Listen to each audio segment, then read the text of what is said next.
Okay,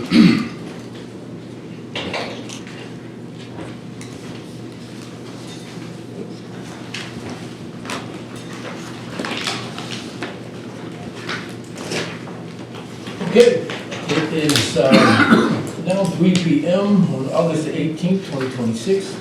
I call the special meeting, the special city council meeting to order.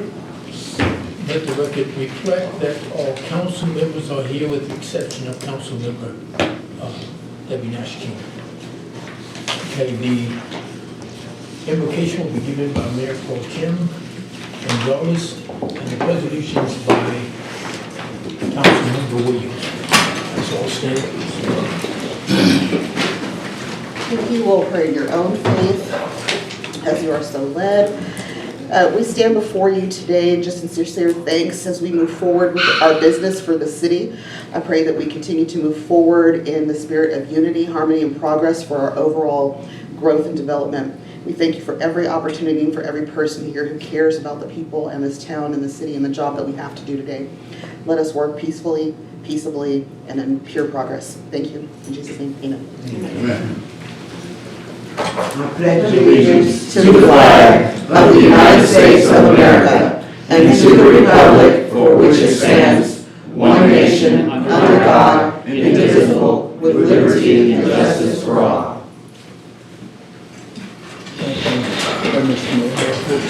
God bless America. Mr. Mayor, before we get started, could I see some? No. Thank you. Councilmember Williams, do you have recognitions? Okay, council, I need a motion to approve the agenda.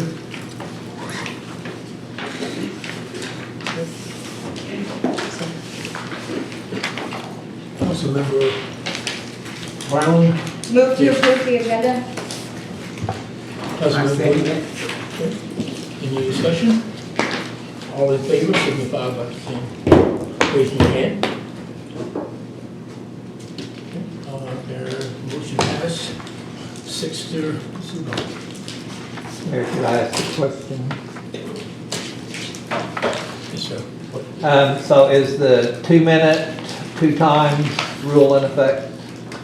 Yes. Thank you. Yes, sir. Okay, it is now time for citizens' comments. Citizens will have 2 minutes to speak, with 1 minute a time allotted for city council to respond with statements or explanations without engaging in dialogue. Madam City Attorney, please I call the have those tonight. The first speaker is Dr. Sue Nisi Crump. Yes, you can stand there. I don't see a clock. We're On the time. wall. We'll do it. I'll say. Your time. Good evening, Mayor and Council and honored guests. I'm here regarding your legislative priorities and upcoming review of the statute of contract. We are facing massive budget strains and our #1 priority, veterans exemption reimbursement, remains completely stalled. We have been told this firm's value is defensive and happens behind closed doors. But as taxpayers, we deserve a paper trail, not passive rhetoric. If this firm wants to earn our trust, even at a $1 rate, they must provide concrete documentation of their labor. Moving forward, the City of Killeen must demand standard government relations proof of work. I ask the council require the firm to document their process using these 5 industry standard metrics. Show us official bill authorship for our military impacted municipality priority, or file committee amendment providing they successfully altered the pre-exemption bill. Provide the council with copies of their official Texas Ethics Commission and Texas legislation online registration, provided they formally testified or registered for or against bills affecting Killeen's revenue. Mandate a professional meeting log showing exactly which state representatives, senators, or committee directors they met with, on what day and for how long. Show this council the copies of the date-heavy white papers and physical impact reports they created and physically handed out to state law makers to pitch Killing's need. Require monthly or weekly written milestone matrices detailing bill movement rather than waiting for an annual presentation. Tracking 2,000 bills on a computer screen is a passive administrative task. It is not active advocacy. A professional firm tracking our tax dollars should have zero issues providing this paperwork. If the Schuler Group cannot produce these 5 items, they are not providing their service. They are providing an excuse. I urge the council to tie any future contract renewals or proprietary approvals strictly to these transparent deliverables. I thank you for your time in the 494. Thank you. Thank you, ma'am. Madam Secretary? Yes, our second speaker is Dr. Cameron Cochran. I'm here today to show my support for canceling the contract for the Sluder Group Legislative Consulting Firm. Let's begin with the term sole sourcing and a no-bid contract oversight. The Sluder Group and the city manager initially entered into a legislative consulting agreement back in December 2015. Since then, the Sluder Group has held a monopoly of the city's potential growth and the city's decision-making abilities. Let's next review the legislative agreement between the city and the Sluder Group of what recently occurred. August of 2025, a new contract was signed. The agreement was a 3-year contract from August 2025 to August 2028. This agreement has the option to be extended until 2030, so from 2015 to 2030. Those contracts over the years have also included a notice that you can cancel at any time. Just give the Sluder Group 30 days notice that you intend to cancel their services. Again, I recommend the city immediately move forward with canceling this contract. Why? Again, sole sourcing and no bid oversight is a problem for the city. I want to remind the city council a single legislative consulting company has the potential for serious legal concerns. This includes a potential lack of transparency, fairness, and flexibility, and in this case, multiple years with a lackluster performance given to the city. The contract is continued beyond 2026 to 2030. Where's the fairness? Where's the sole sourcing contract ability? Where's the competitiveness? Again, I'm here today to show my support for canceling the contract for the Sluder Group. Thank you. Thank you, sir. Madam Secretary? There are no more speakers.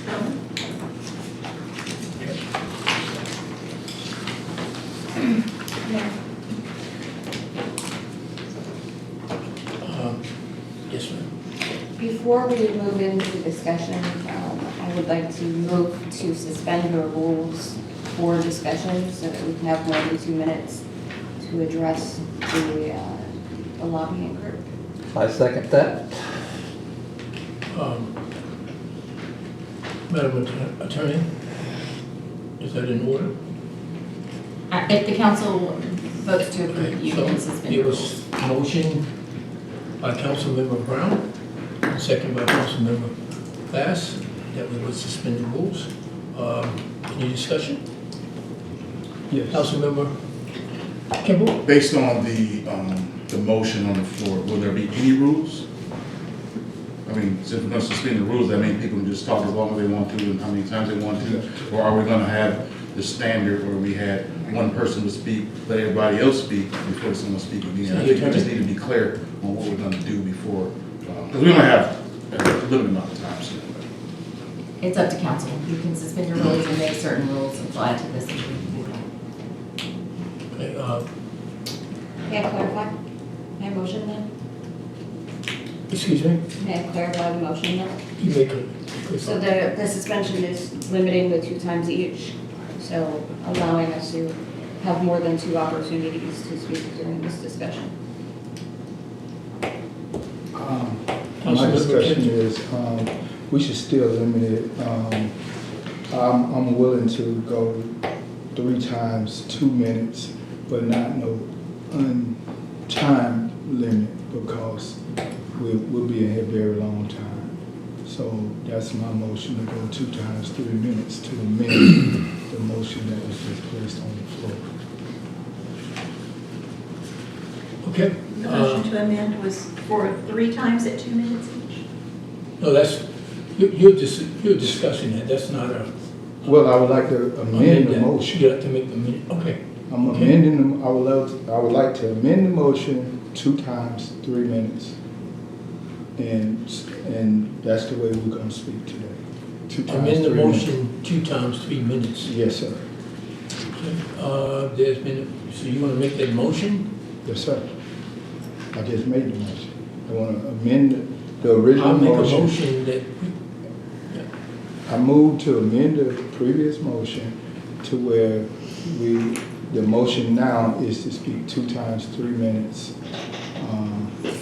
during this session. okay, is there a second? Second. Second. Any discussion on the amendment? Okay, no discussion. All in favor signify by raising of your hand.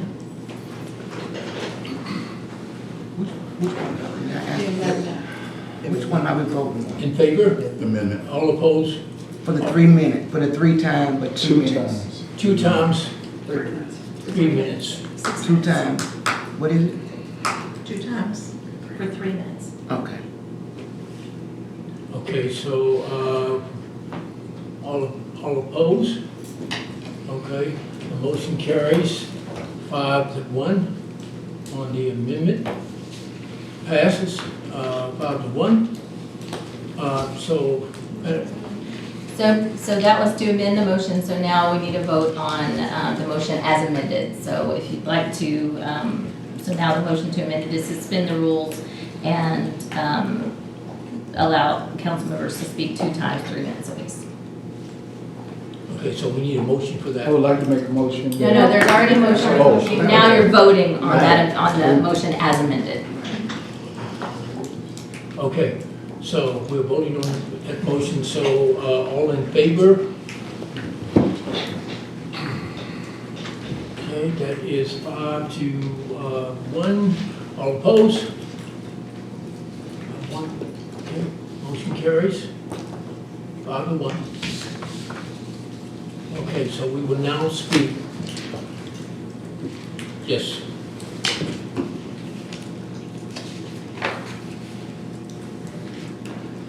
Okay, I'm up. I can speak. Yes, sir. Councilmember All Bass. right, thank you. Is it on the discussion item or is it something else? We haven't even called the discussion item yet. I'm sorry, I know you can't speak. I'm just, where are we? Are we on the discussion item? Well, the motion passed, he wanted to say before we got to the second item. Okay. We'll move on, sir. Okay. Okay. Madam Secretary.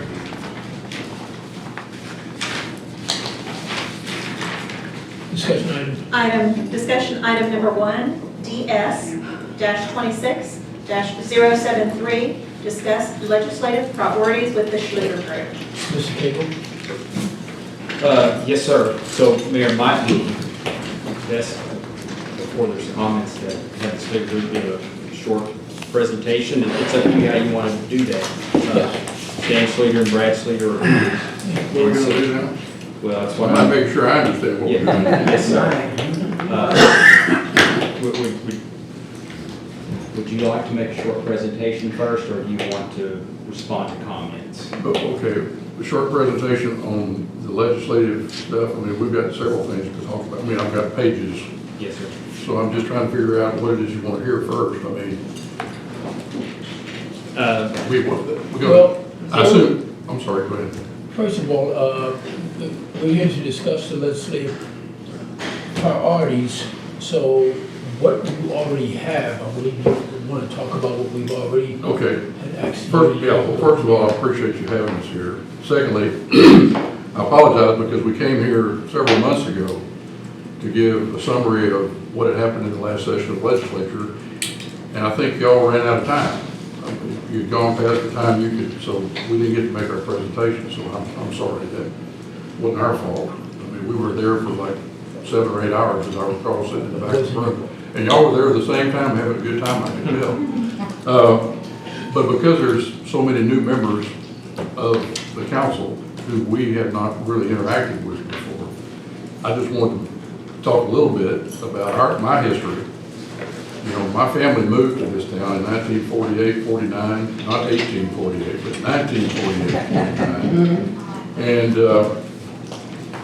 Killeen was, population was around 4,000 people, I believe. Camp Hood, they call it, was 3,500. And we opened up 2 hamburger drive-ins. That's the business, this was my stepdad that we started. But I attended Eastward Elementary, went to Branch-Shear Junior High, graduated from Killeen High School, which is the Fairway. I guess it became Fairway and now it's not even anything anymore. Went to Baylor and got my degrees in North Texas, all in business. Ran against an incumbent in the 70s from Burnett, defeated him, and had served 7 terms and never had an opponent. And in that 7 terms, I passed 3 tax bills. Now, you pass tax bills in Texas, and you don't have an opponent, you know, it speaks for itself. I know tough times, and I'm sorry to see where you are, and I sent y'all some clippings here the last couple of days, so that you know many Texas cities are in the same problem, right, or have to fight the same issues as you are. Some are more critical than some of the things you're dealing with. You really have a narrow range as opposed to them having millions of dollars.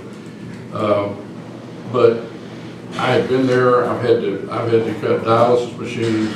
I served on the LBB, which is a legislative budget board, for 6 years. That is the organization that puts together the budget before the legislature comes into session. They have hearings. They're having them right now. And we had to make those decisions. And I've cried in several hearings listening to people testify about the things they need, the life or death issues in their minds.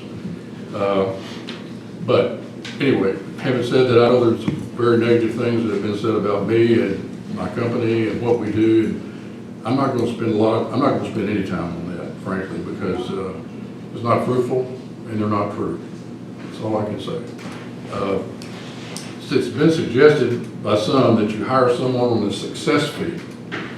Hire somebody, you know, based on, if they perform, they get paid. In Texas, folks, that's a 3rd-degree felony. 2 to 10 in the slammer. You cannot be hired based on your performance to lobby the legislature at all. I mean, it is a no-brainer. I mean, you go and I go, we both go. So you can't do that. You want to hire a consultant, I don't even know what a consultant, I mean, we're consultants, but I don't know what a consultant will be, because once you start interacting with the legislature, if you are working on pro or con issues with them, handing out documents, you got to register, you're a lobbyist. That's just the way it works. The biggest joke of all I have heard is that we only work 5 months. Any of you who have spent any time in Austin know that that's a bunch of bull. It is 365. I mean, we're getting calls. I mean, just today on our way here, we stopped off to see Brad Buckley and talked to him for a little while. Brad, my son, had to go to a hearing this morning before we left. There are more hearings coming tomorrow. It's a constant barrage.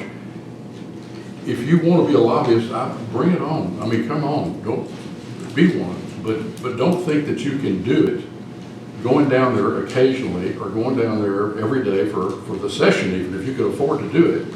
You don't have a job, so you go down there for the 140-day session, fine.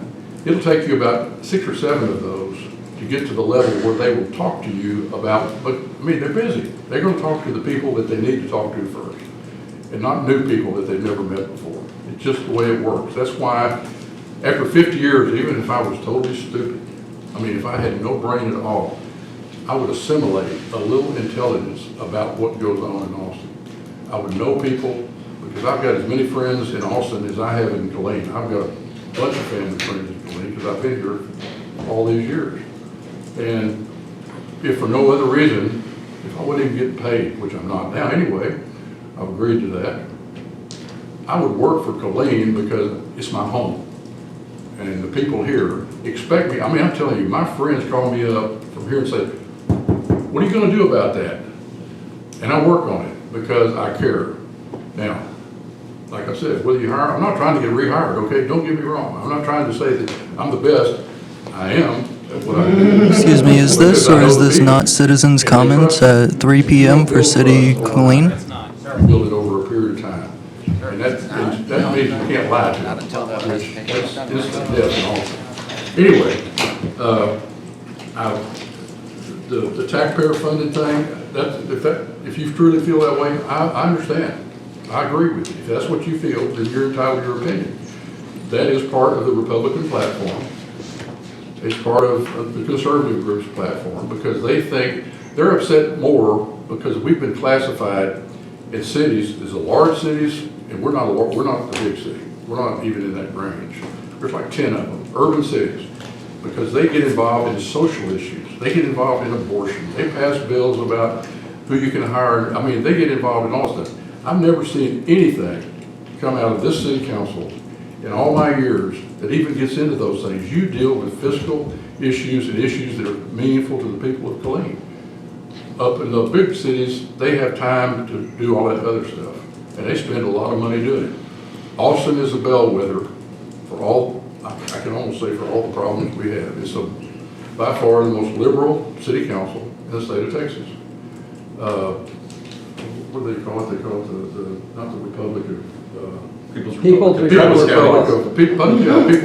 cause. And we believe it. I mean, because I live there. I mean, that's what they do. They just think up ways to spend money. You would never spend money like that. Never. And so the legislature, because they don't want to address a specific problem, they just bring us all into the problem. And that's like the disabled vet deal that we're going to talk to in a little bit. We are being treated like we're everybody else when we aren't. And I have invited chairman of the committees, come to Killeen and look at my gold-plated streets. Come and look at, boy, everything, there's no overhead wires. Look down Rancier. Look down Rancier Avenue down there. I used to drive the malt shop every day after basketball practice. Look down that street, you can't see anything but wires. I mean, it's just everywhere.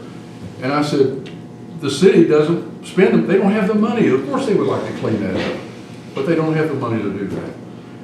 So I'm telling you that if for no other reason, having been raised here and grown up here and the people that I care about here, I can deliver the message better than anybody. You want to have a bidding process? Fine, have a bidding process.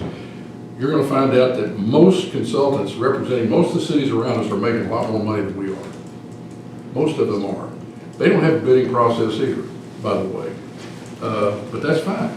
Fine. If that will make you happy, if that will help you with the people that elect you, that's fine. Other than that, the interim issues that I wanted to mention, just because we were talking to Brad Buckley about those. If you don't think anything goes on in the interim, think about writing $1,000 check every day for every fundraiser you had to go to. How many we figure out there are? Fundraiser? Yeah. 15 this week. Just 15 this week. They started 1,000, maybe some of them started 500, 5,000, 50,000. I mean, most of these House members that are anybody that are chairman, they've got $1 million in their campaign accounts. Money is the driver in Austin. So I write personal checks to people, and that's where a lot of my money goes. I write personal campaign checks. And if you're from New York originally, you know campaign money up there is a big deal, right? Yep. Yes, sir. And it's the mother's milk of politics, they call it. But amongst all this stuff that's going on, we've got all these fundraisers. We just had a school finance lawsuit, and I'll sent that out. And it's in a big pile of bills, but press releases. Midland is suing the state of Texas on the educational system. I think they're going to prevail. That's going to take down the education system, and it's going to have to be rewritten. There's a thing called Robin Hood. That's where the big cities that have a lot of money, they have to send to the smaller cities.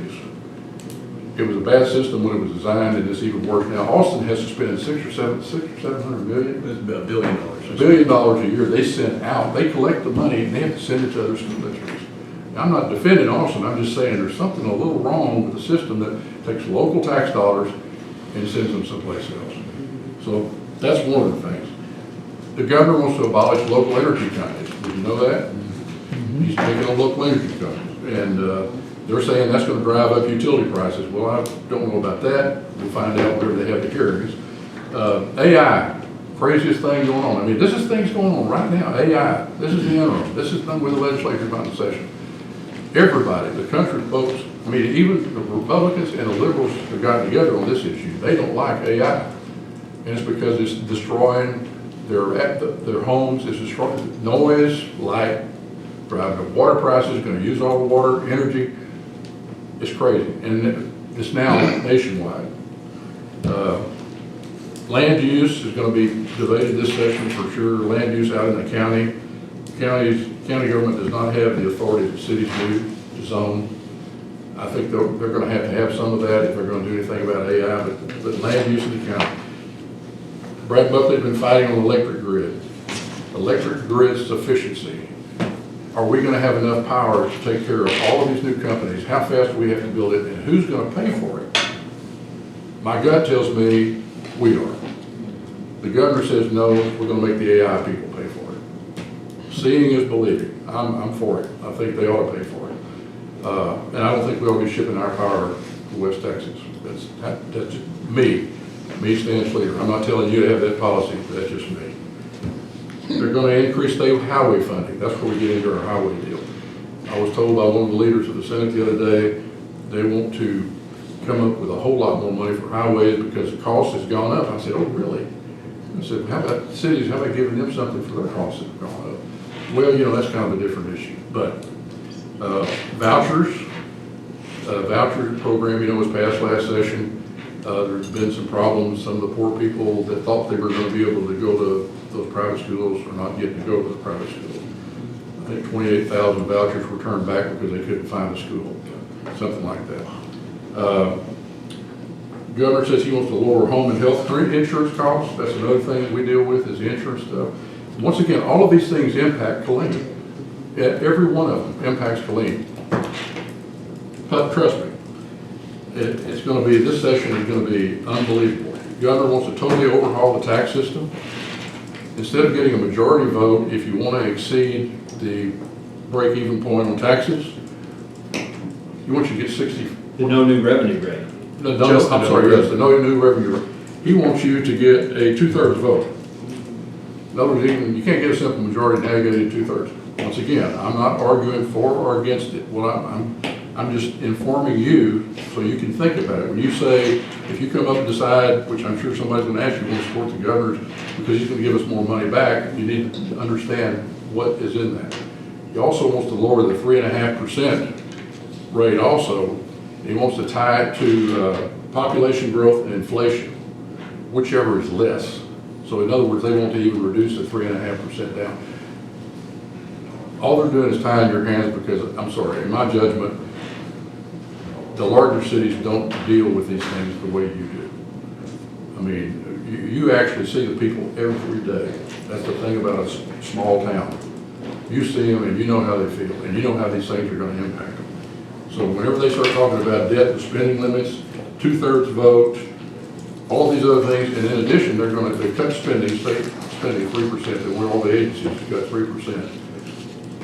I don't know why, because I know they have the money, but it's supposedly they're going to give more tax breaks to homeowners, which sounds good, but somebody somewhere has to pay the taxes. I mean, I chaired the Ways and Means Committee for 8 years. And it's real nice to say, I'm going to cut your taxes, but that means I'm going to increase somebody else's.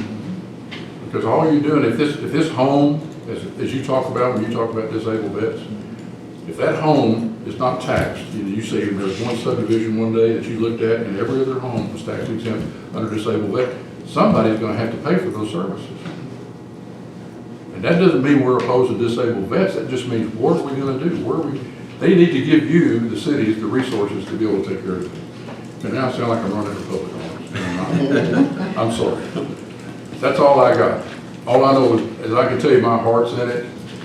I understand the issues because after 50 years, like I said, even an idiot can absorb a little bit. And I understand them, and I know what the problems are.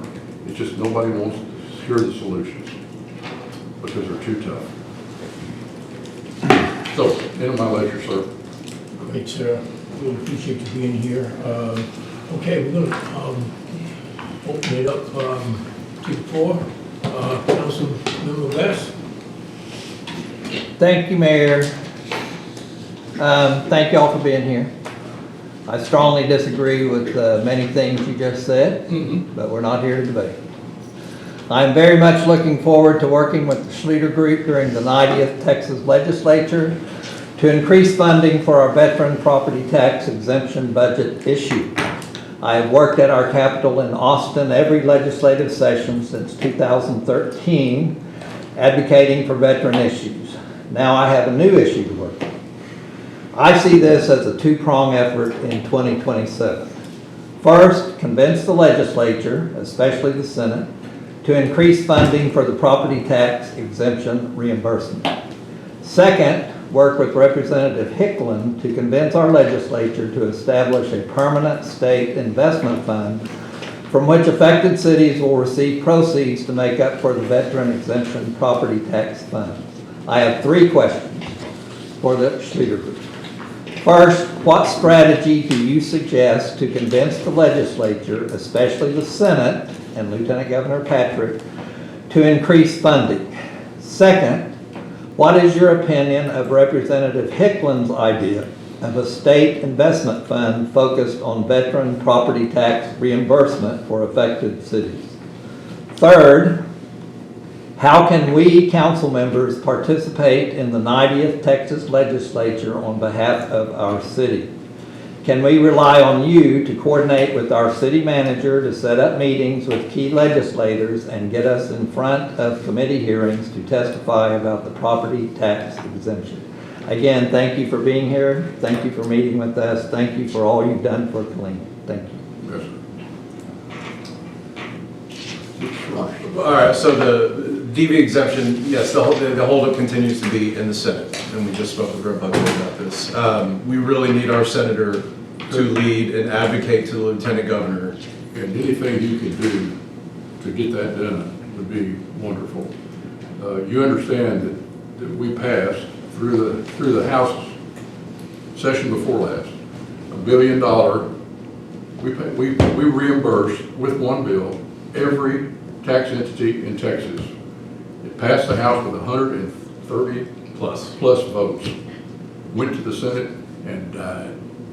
I mean, you know, and if you were listening, if you watched the hearing we had on the bill that Hillary Hicklin passed this last session, both Mr. Cagle and the county judge spoke eloquently about we're all in support of blah, blah, blah, but please do not add any more cities or any more entities without more money.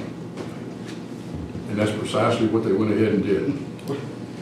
And the senator, our senator, looked at us in the group and he said, the Senate does not have an appetite, this is a quote, an appetite for any more money. The chairperson of the committee said, we need to have guardrails on this program. What she meant by guardrails was that there needed to be a limit either to the amount of cities or the amount of money. Or both. And understanding that there's no limit to the number of disabled veterans that will continue to move to Texas. I mean, that's just the way it is. The numbers keep going up. I understand it's slowed down a little bit, but not much. But that is the attitude of the Senate. As to Ms. Hicklin's bill, we don't know much about it. We basically heard about the framework of it. A permanent fund that generates money to take care of the current number of people is a wonderful, great idea. And I think we, Killeen, would support that. I think we, the group, would support anything that gets more money into the program and shores it up so that we do not have to deal with these losses all the time. And I think the thing most disturbing to me is the fact that the constitutional amendment passed with a fiscal note attached to it that said no fiscal implication. BS.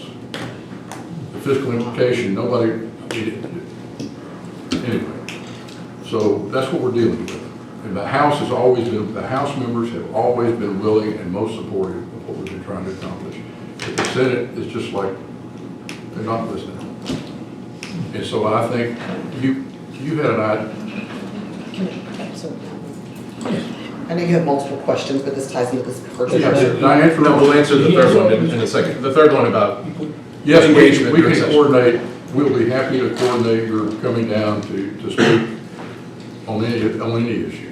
Okay, but what I did not just hear is a strategy. Is it what? I did not hear a strategy just now. Okay, well, I heard a lot of words, I did not hear a strategy. okay. I- We do not have a bill concept right now, even speaking with our legislators on how a bill might fix this. Right now, the most practical method is the budget play that we worked on last session, that your reps work on all the time. This is their number one issue, they know it.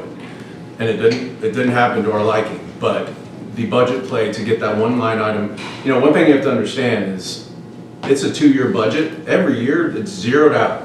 I know it seems like we've been getting the money since 2016, but it's not a sure thing. We have to earn that money every 2 years. Right. And it's got a lot of enemies. It's got people trying to cut it, just like here. Well, let's cut the Schluter Group. Well, let's cut the money that we send to the Chamber of Commerce to attract new industry. Well, everybody's got ideas about how to cut things, but they don't ever think about the severity of what might happen when you do some of those things. But as far as strategy, the last thing we would ever do is discuss strategy in a public meeting. I've watched city councils demand that their lobbyists stand up and tell them what they're going to do, and what I like about that is that if I'm an enemy on the other side, I got it. There are 1,000 ways, and this is a phrase from the legislature, 1,000 ways to kill a bill. There's only 3 or 4 ways to pass a bill. And you don't talk about that. You just, I'm going to put an amendment on this bill, I'm going to put an amendment on that bill. But the strategy is you work the members, because like I said, every session it is, somebody's going to carry the amendment on the floor of the House. One of the central texts will be there. Ms. Hicklin, but last time it was Ms. Hicklin, with like 5 different members that carried an amendment to the appropriations bill to put the money in the appropriations bill. And it got in, I mean, but it's put in on what they call the wish list. Because the bill, by the time it gets to the floor, it's already been pretty much determined. We had a basic number in there. We got our basic number in the basic bill. But they put more money in it. That money never came to fruition to fund the bill that passed this last session. But the strategy is always the same.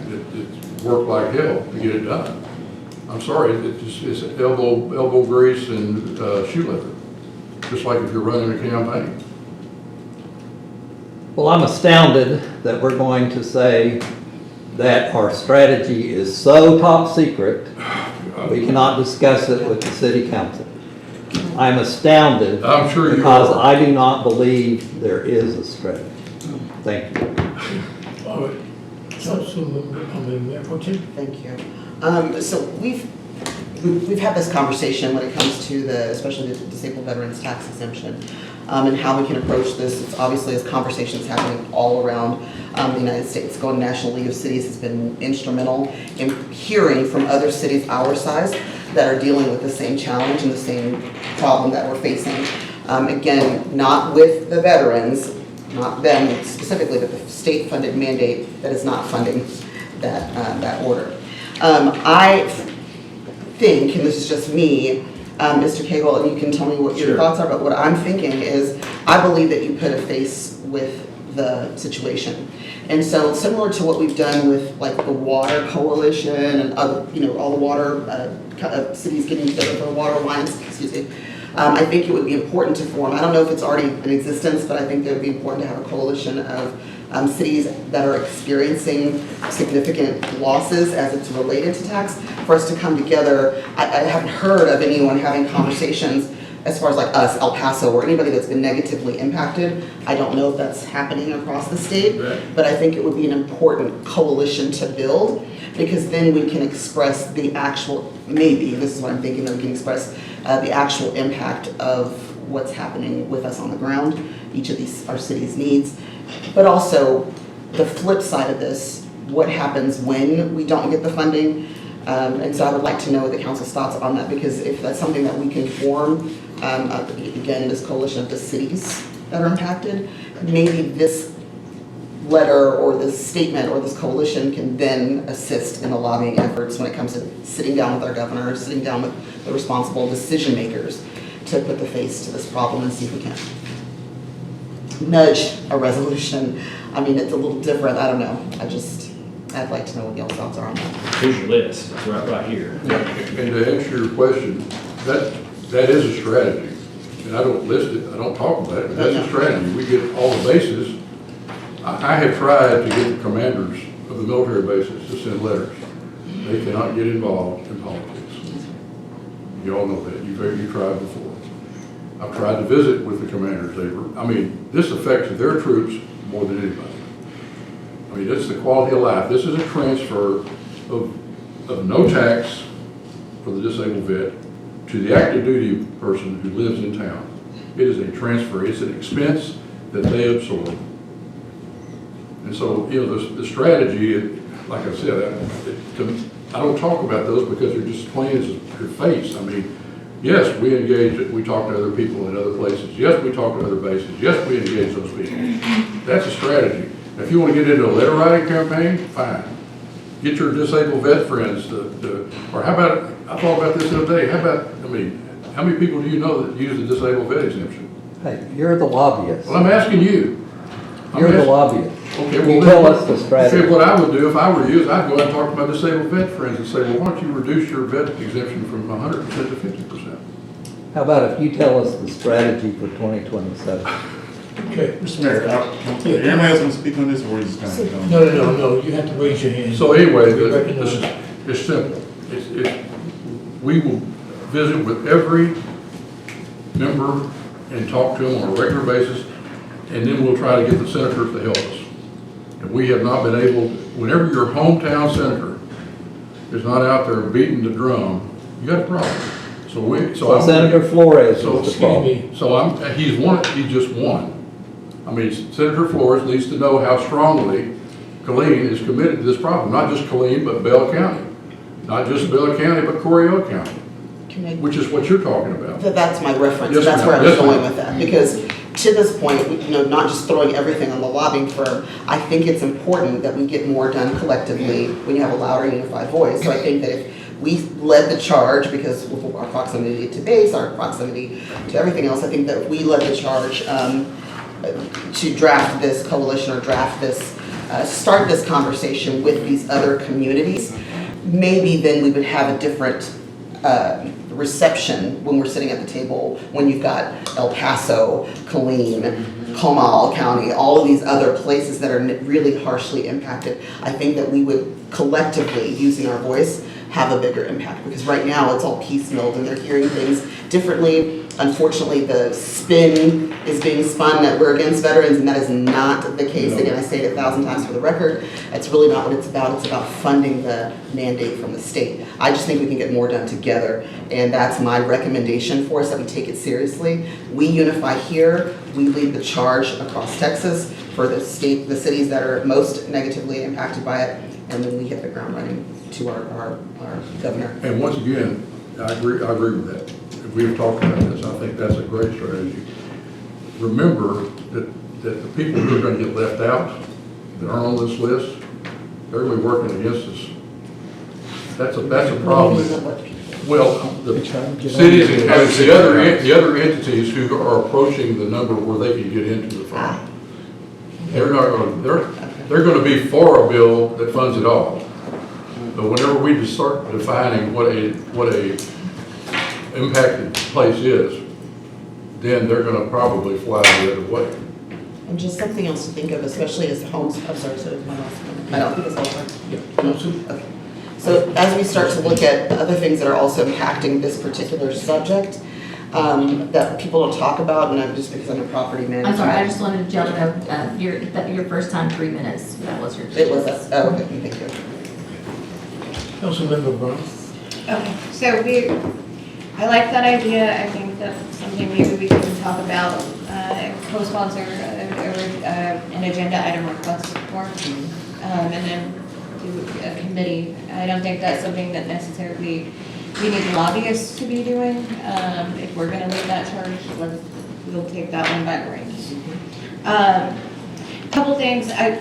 correct me if I'm wrong, Mr. Kegel, this year, one of our bigger impacts that we had not been anticipating, that we haven't planned for because it's brand new, is the business personal property tax exemption. Correct. And so that one, I don't think anybody knew how much that was really going to affect budgets, but that was several $1 million for us, wasn't it? Yes. About $1 million. So in a budget as tight as ours, $1 million is huge. So I know we can't go back and just undo that. That was a That's constitutional supposed to, amendment. that's supposed to be at the, gonna end this year, right? 20%. No, this is 125,000. Oh, that's 125,000. Yeah, there was another Business 20% that it's tacked on that you're not gonna tack on this next time. I believe that was an ongoing constitutional amendment. Yeah, the first part was. Yeah. Yes. So, I mean, that is something else that we have to start worrying about. And that's been one of the things that when you bring in business, that's an added component of the revenue you get. You get your property tax, you get your sales tax, but you also get that business personal property tax. So now, well, it helps our smaller businesses because they don't have to pay that. That hurts all of us in the long run. And we need to find out, we're gonna be looking for how can we be reimbursed and reinvested in. We have to look past just the military Yes, ma'am. exemptions. We have to look at, we have an aging population in Killeen. We have more people in that 65 up, property tax freeze.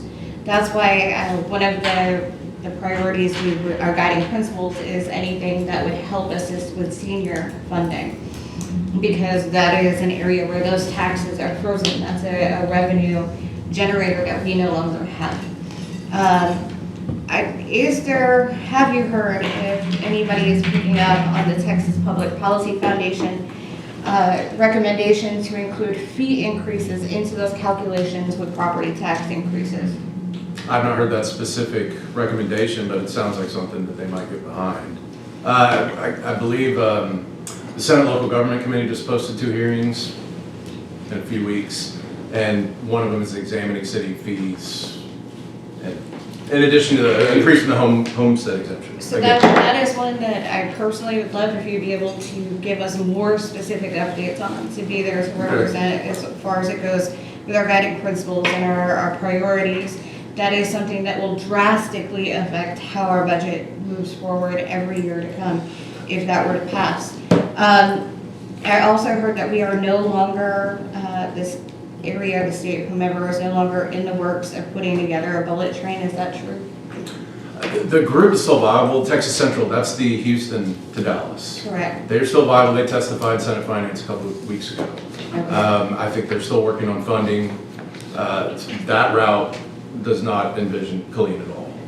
There's been talk of the I-35 corridor. I think TxDOT just released a study for Austin and San Antonio, but especially now, going back to the 765 kV lines, eminent domain is a sticky wicket right now. Right. And what we were going to say when we get to that priority is that they've been trying for 10, 15 years, filing bills, conservatives, rural members, pushing back against eminent domain and trying to do things they can to stop the project. And then some more Democrats or more moderates have been trying to get funding for the train, and it's just gone nowhere. The bullet train started when I was still in the House.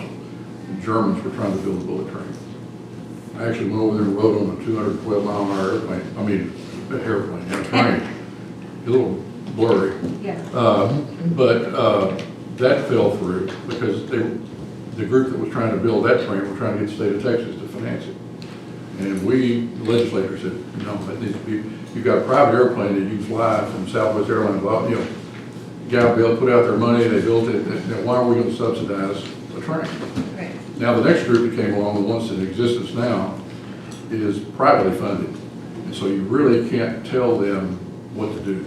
But that line has pretty much been established between them and even the federal government, and they can't get the funding from the federal government right now because of what happened in California. Right. You know what happened there. Yeah. But it's designated, of course, to go along what did you say? 45. 45. It's all East Texas. And those people over there are doing everything they can to solve it too. But yes, I agree. If there's going to be one coming anywhere near I-35, Killeen, i.e. Fort Hood, is the place they need to come by. well, they're gonna do that, we should just push for I-14, because, you know, we've got the north-south going right now. Yes, ma'am. There's nothing going east-west, so I think we might have more success if we push for that east-west, and I-14 is right on that east-west corridor. Yes, ma'am. So it gives us our own unique stance versus Temple and Belton and Salado, everybody else that's normally considered on the 35 corridor. And then Good times up. Councilmember, Kimball? You said Kim? Oh, I'm sorry. Thank you, sir. Good afternoon, gentlemen. First of all, thank you for coming out this morning, this afternoon. My time is limited, so I'll just get right to my comments and questions. For the comments that I have heard that a lot of this isn't needed, or you only work 140 days a year, it's just short-sighted. I think, you know, having done lobbying on the federal, you know, on a very minute issue when it comes to veterans in DC, you know, where we go twice a year. I mean, I can imagine having all these issues where you have to do it constantly in Austin, where we have to do it twice a year. So I just thank you for the work that you do and the value that you bring to the veterans and to the city here in Killeen. First question for Mr. Cagle: when it comes to bidding out, is the city required to bid services out when we for consulting? I don't think we are required to bid. No, prohibited. That's what I thought. So for people say you have to bid them out, I thought I was clear about it. Yeah, it's changed, the law's changed with lobbying, but You can do competitive RFP, or a request for proposals rather than a bid, and we would be required to do that in the future. And to the Schluter Group, when it comes to data centers, there's a lot of talk. And when it comes to, again, we want to discuss strategy, but I think that which side you're on it, for or against, it's coming. I think that we're going to be hard pressed for data centers not to come to town. So when it comes to strategy, I would like any research that you could bring to us on how we can take advantage of it, so we can make money. I think data centers are going to come, and then when the governor releases the moratorium, that Killeen needs to position itself that we can maybe cover some of our debt, or what we're losing on disabled veterans with property value, property taxes from data centers. I think that's a smart move. I would like to hear more when we get a chance.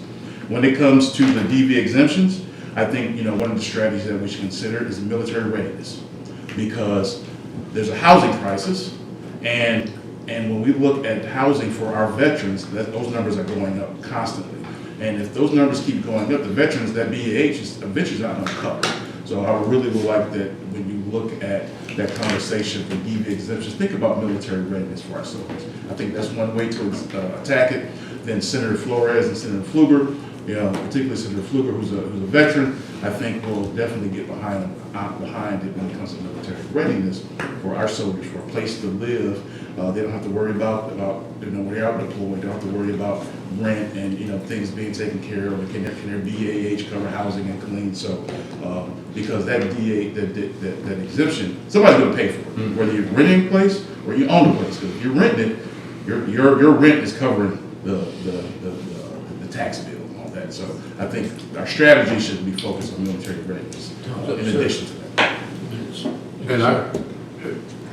And I will tell you, I'm sorry that I don't have a specific strategy right now, but I don't even know who the chairman of the committees are going to be. So I can't develop a strategy until we can have, you know, nobody's ever really wanted to get that involved before. But, you know, we get people to come to Austin testify all the time. It's not a new thing. But if you want a specific strategy, we can develop a specific strategy. With your input, by the way. Absolutely. Councilmember Kennedy. Hey, how everybody doing? I like this book. I just picked it up. That is a good book. But I get what you said with the strategies and everything. I think, and I mentioned this to Mr. Cable before, the state created the veterans exemption, but there is no checks and balances. And what I mean by that, we have people that don't live in Killeen, but are receiving those tax credits. And we've been told that, and we've asked, I'm sorry, go ahead, I'm sorry. And I just think we need to have checks and balances on that, create some type of matrix where it goes throughout the state. If a person moves out of Killeen and they move somewhere else, and we can figure that out. Something needs to be put into place with that. And a lot of people fail to realize I'm a veteran, and a lot of the veterans say, like Mayor Pro Tem said, we're trying to cut the veterans. No, we're not trying to do that. I need everyone to understand that my kids and my grandkids are suffering from this exemption. And what I mean by that is even the revenue that we have not been recouped, we could have had a new city hall. We could have had money invested in other places to have a community center on the west side of Killeen.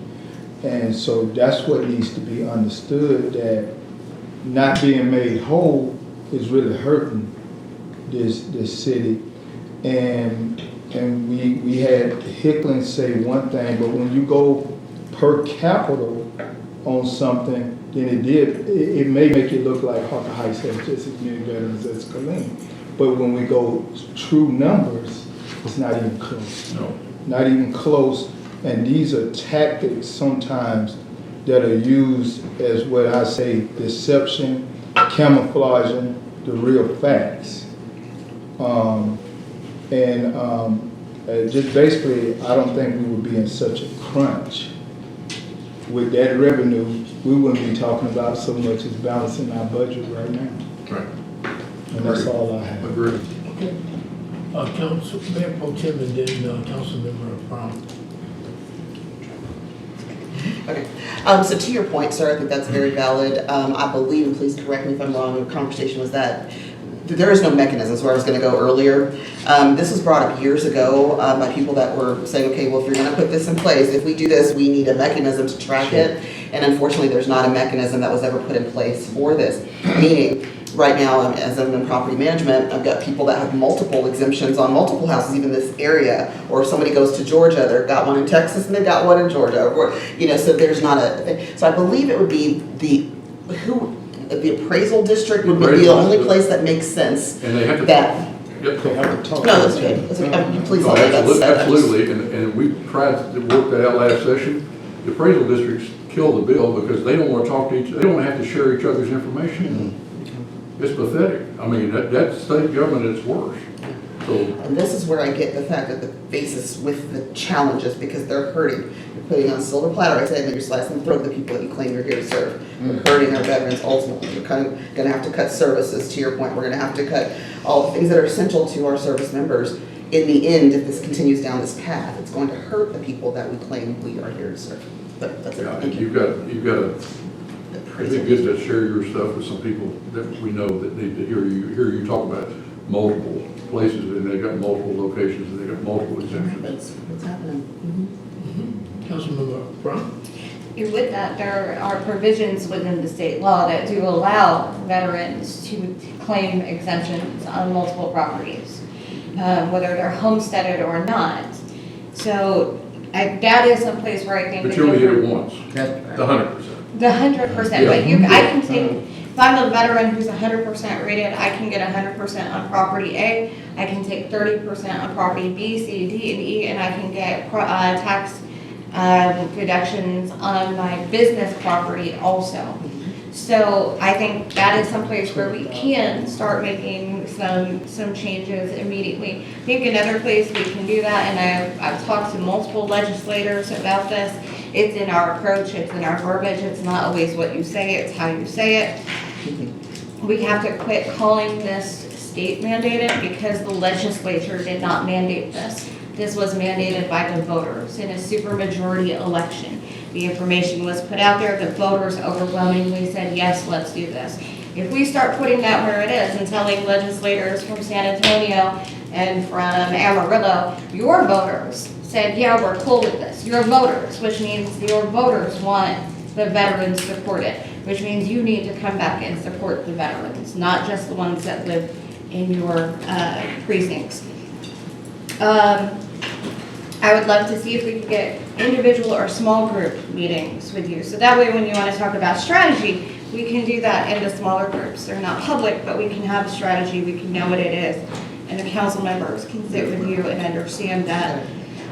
Also, the big one I see on here that we have that is not clearly defined because it's brand new is military impacted municipality. Gives us the opportunity to define it for ourselves in conjunction with you, and then tell you what we think that is, have you give us the feedback on that. I think that is something to discuss in those small meetings. Because if you don't know what our explanation and definition of it is, you cannot properly lobby and advocate for us on that area. So I would love for y'all to, if there's anything else other than that, that is not clearly defined or that is open for scrutiny as to what we intended to mean, could you please make sure we get those questions as a group in an email or something so that you're going in with very clear directives. You Yes, can't represent us if you don't know what we want. Yes, ma'am. Thank you. All right. Councilmember Kimball. I will use my second question. When you look at our action priorities, are there too many? Because I know you guys have a lot going on, and then we come to you with 11, 12 action priorities. We've had a big table discussion. Maybe it's too many. Maybe we need to get down to 2 or 3. Everybody. Yes. Are they important? Yes. But does it have more impact for you if we had like 3? I know, because we know DV exemption is going to be the top of the list. There's other things on here that I don't know if they need to be tiered or you work on as you get a chance to do an update on it. I'd like to hear your opinion on that. Secondly is that, well, I'm going to come back to AI because I think at the end of the day, it's going to be taxes, it's going to be the DV exemption, it's going to be AI. I really, and we get the updates from you, almost daily. It's in the news daily, Texas Tribune daily.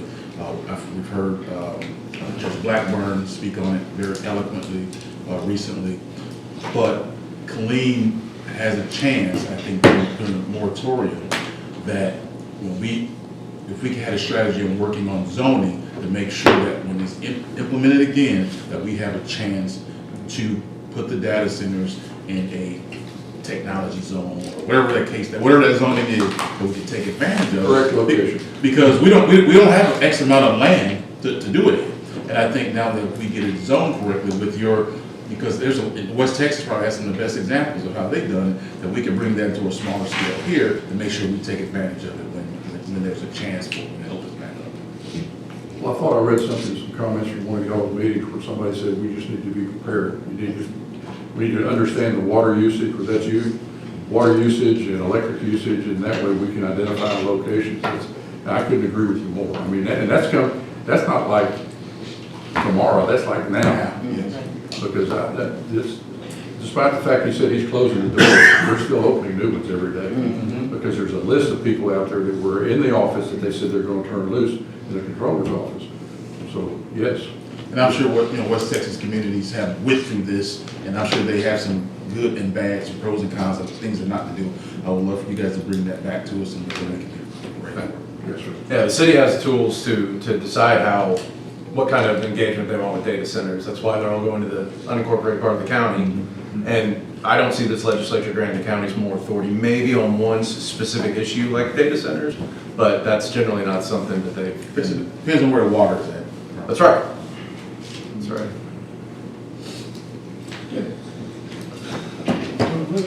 So, well, we didn't answer your question about the priorities. It's not too many. They're very good principles.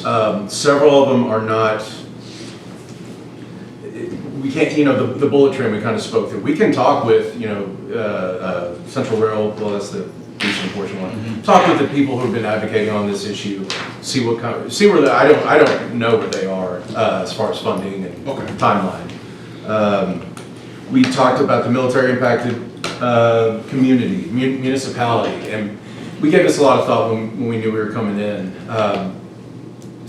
Before I get into specifics, several of these are just increased funding for aquifer storage. Last session was a huge water session. This session is going to be a huge water session. We're about to start appropriating $1 billion a year into the Texas Water Fund for 20 years. It's not a ton of money. The state water plant said we need $174 billion over the next 50 years. And we found out that doesn't even factor in the data centers that are being planned. Point being that the state plan has 27 ASR projects listed in there. There's only a couple operating right now. I think Saws is the only one operating commercially. It's not a bill. We can hop on. City managers come down, testify. We'll put in a card of support. We can offer written testimony and push those committees to do that, to increase funding. But as far as it being something we can act on, the initiative ordinances, y'all, it's on the ballot in November. We could, we can talk with the Attorney General's office or both state affairs committees where such bills might go through and see if someone's working on something. They may be. There could be a bill that bans this, but I think right now the current AG is content to just sue. It's not too long. It's just, Councilmember Best was talking about which of these were bills, which of these were heard in committee. A lot of these are not bills. The DV exemption could be a bill. House Bill 2894 last session was a bill, but one thing to keep in mind, bill pre-filing starts in November, only a couple months out. As soon as you put a bill out there, advocates have had tools for 10, 20 years. We use them. Keyword searches, statutory references. As soon as you put a bill out there and says local government code 140.011, our alarms go off. And so it does for all these other 14 entities getting the payments and everyone else who wants it and everyone who makes the program. So certain things strategically can be done later on in session. Bills can be amended. You can amend bills to other bills. There's a lot of ways to approach these. I just want to make sure, Councilman Bass is concerned about making sure that you have our priorities and update us that, Yes. We have certain priorities and, something just won't move as, the bullet train probably just won't move as much as data centers. Right.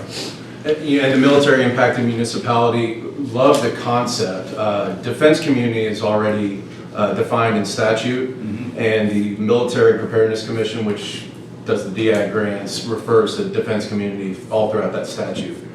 One thing to be leery of is if we do try to pursue some sort of special designation as military impacted municipality, which I love because some of our neighbors don't provide services and basic services to the military like the city of Killeen does. But you start seeking this kind of designation, everyone else on this list is going to go, whoa, what's Killeen trying to get that we can't get? So again, strategically, that's a sensitive priority it depends on how we approach it. We are the ones who complain the most. We, Killeen, and when we lobby. So they watch what we do like hawks. And call it secret, whatever you want, but I'm always looking for bills. When I say there's 10,000 bills that are going to be filed, some people go crazy. Well, I don't know, I'm not interested in 10,000 bills, but we're interested in all 10,000. I don't even know what's in them, but I'm going to read every one of them. And I'm going to be looking for places that I can stick an amendment that helps my town. That's what we do. And so when you, like I said, once again, you start talking about strategy, find a place to put it. Find a place in a bill where you can, that's what they do in every state in the United States and in Congress. They try to find a little place for a loophole, and that's what we do. We do word, he's talking about word searches. We get a printout 40 or 50 pages long every day of where our words could fit in a bill. And it'll drive you nuts doing it. Right up to the end of the session. And that's what we do. That's it. It sounds simple, but it's not. Councilmember Williams. I just want to comment on there, and you were saying about being prepared, even with the data systems. But there are very different kind of data systems. You got from the small to the biggest. Yes, ma'am. Data systems that they're operating. Even in Temple, they have the smallest data system. It's a matter of time that there will be here in Killeen. And you're talking about the area. They don't have to have a big area, a small area, whatever. They just need an area in order to put it, whether it be from the smaller or to the large data system. Yes, ma'am. And so what would be, even in the area here in Killeen, that they would be, as far as with the data center, they're putting from the smallest to the largest? What would be the area here in Killeen? I don't know. How big was that one that made the application and then dropped out? Right. It wasn't very big, was it? No, oh no, that was 5 or 10 acres. But yeah, you go small as 5 or 10 acres, and of course you've seen some of those down in South Texas. There's Right. thousands of acres. Inside the city limits, we don't have Right. a place big enough for for the biggest ones. Senate, House State Affairs is meeting tomorrow to beat up on data centers. Right. They've already been through it in the Senate, and it's gonna be an all-day affair, All-day so affair. tune in if you'd like. Well, is the freeze still on? Well, not the freeze, but Abbott is having, audit Yes. on the data system. So is this still on? The moratorium? Yeah, the moratorium for it, but, For the new guys who are just starting, Right. yes, ma'am. For the ones who had already, the comptroller had been clearing these things. How many days say they got enough, like another 50 or 60 that they could turn loose tomorrow? But the governor, is that what he wants them, he's saying he wants them to be able to provide their own power and produce their own water. I haven't figured That's out what he how says. you produce your own water. Yeah, the closed system supposedly is a whiz-bang deal, but and not be in residential area? no ma'am, oh no. Not No, ma'am. whatsoever? No, the city can stop that in a heartbeat. So the myth then about, the data system be at my next door, my back door, is that still a myth, or is that? Well, it's a myth unless you live in a rural area. Okay. And that's what you're reading, is you're seeing these people in my backyard, next to my ranch or my farm or whatever. But no, not in the city. I think we'll know if it's back on the day after the election. I don't know how. I think so too. I mean, the incumbents have a lot of headwinds. I don't know. Councilmember Kendrick, yes. I want everybody to understand, when we start talking about, data centers, even, Councilmember, Kimball, talked about it, it's gonna happen. We just need to position ourselves to where we benefit from it. And what I mean by that, we can talk about electricity and everything, but Temple is actually moving ahead, and they are light years ahead of us. And we talk about the electricity, no matter what, whether it's in Temple or it's here, we're all on the same grid. Yes, sir. So the electricity is being pulled regardless, and there's no need, just me talking, there's no need for us to continue to sit back and not reap any of these benefits, because these benefits are coming to where we can get these data centers to maybe help out with the parks, build some stuff on the west side, finish some stuff on the north side, help out with roads. These are the things that we can put into place. And we just, I think Councilwoman Brown wanted to talk about data centers and start putting some rules in place. I think that's good. But we need to be prepared, not be left out in the cold, because it's coming. Whether or not we put it here or not, we're all on the same grid. You let coal get it, it's on the same grid. So we have to start looking out for the best interest of the city, because it's a revenue base too. So we have to start thinking about that. I know we need to find a way to educating the constituents on the different types of data centers, but some data centers don't even use any water anymore. So that's out the question, the water piece of it. So we just need to look at things like that. I know it's coming. You got the elections coming up, so in November they quiet things down, and then it's gonna pan back up. That's all I have. Okay, all right, sir, I want to thank y'all for being here. Thank you for your time. Really appreciate you coming down and just opening up and discussing. We really appreciate it. Really appreciate that. I'd like to take anything, motion to adjourn. Councilmember. Move to adjourn? Second. Councilmember. All right, all in favor? Aye. All right.